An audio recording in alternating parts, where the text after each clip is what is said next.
What's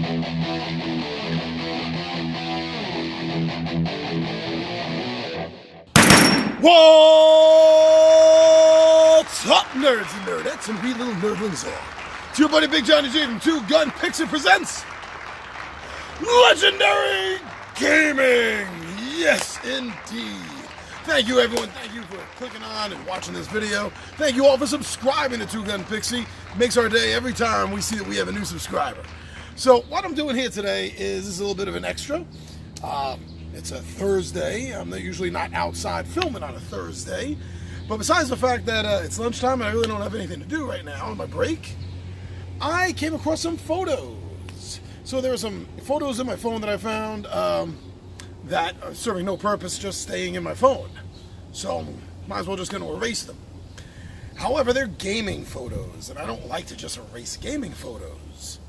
So there wasn't enough to do anything with the photos particular. But I have a bunch of photos that match up with them from the same time period and the same games that I did post on my Dungeons & Dragons Facebook page. So I copped a few of those out, and I think I got enough interesting photos from some of the Dungeons & Dragons games that we've had over the years. I don't mean like last 20 years or anything. I don't have photos of the game sessions going back that far. But over the last couple of years. Now you see, a couple of years ago I started a campaign in 3.5 D&D. What we're doing is we're playing, well, hold on, let me explain something to you first. With the exception of Tommy V, who was introduced to D&D when 2nd edition came out, and with the exception of Anthony, who grew up playing D&D with me since Tom O'Thay's basic set, to tell you the truth, none of the other players in my group have experienced a lot of older D&D. I think Alex played a little 2nd edition before he met me, I think maybe. But generally speaking, my players are so much younger than me that they have not had the experience of adventuring through some of the greatest modules ever written. And these were 1st and 2nd edition modules. So I've been wanting to bring these guys through this. So what I did a couple of years ago was I started a 3.5 AD&D campaign, as I called it.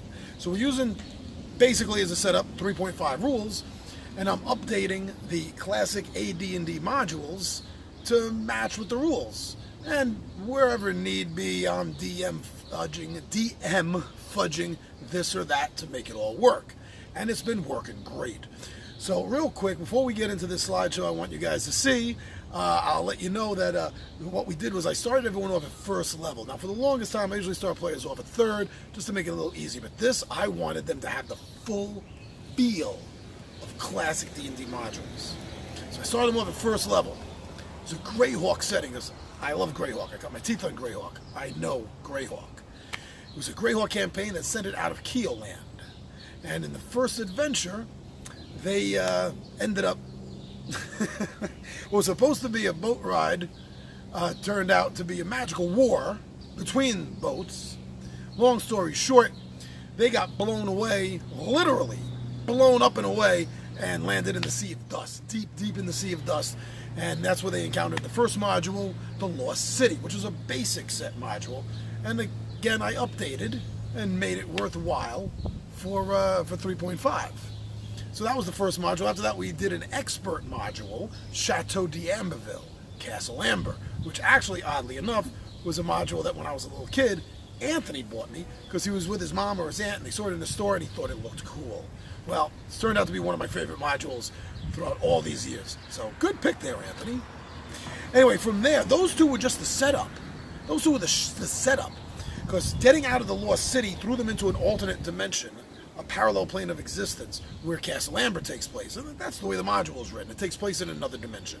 By the time they got out, they realized that the time they've spent lost in the desert, lost in the Lost City, and lost in the world of Amber, things have gone bad in Greyhawk, especially Keoland, where the slave lords, see, this is what I was building at. The reason they went to the first 2 modules was to give them enough experience in the world, give them enough experience with the game system to then set up the real adventure I wanted to do, A1 through 4, the slave lord modules. Easily, hands down, my favorite series of modules to run. I mean, I love the giant modules I love Tuma horrors. Don't badmouth Tuma horrors. You just don't get it.